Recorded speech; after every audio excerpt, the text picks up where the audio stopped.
धम्म विषय आपल्या जीवनामध्ये आला पाहिजे. म्हणजे आपण बघा, आपण धम्ममित्र दीक्षा झाल्यानंतर तिसरा अभ्यास आपला आहे बोधीचे अंग.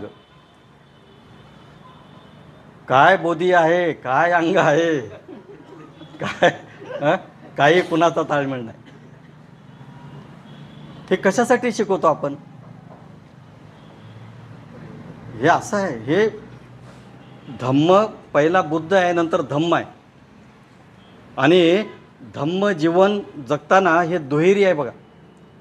एक आपल्यामध्ये आपल्याला प्रयत्न करायचा कशासाठी? आपल्यातलं अकुशल नष्ट करण्यासाठी, कमतरता नष्ट करण्यासाठी. आणि दुसरा भाग असा आहे की आपल्याला मग कसं जीवन जगायचं आहे. भावचक्र आपल्याला काय सांगतं? आपल्याला लोभ कमी करायचा आहे, देश कमी करायचा आहे, मत्सर कमी करायचा आहे, मोह कमी करायचा आहे. हे सगळं आपल्याला सांगतं.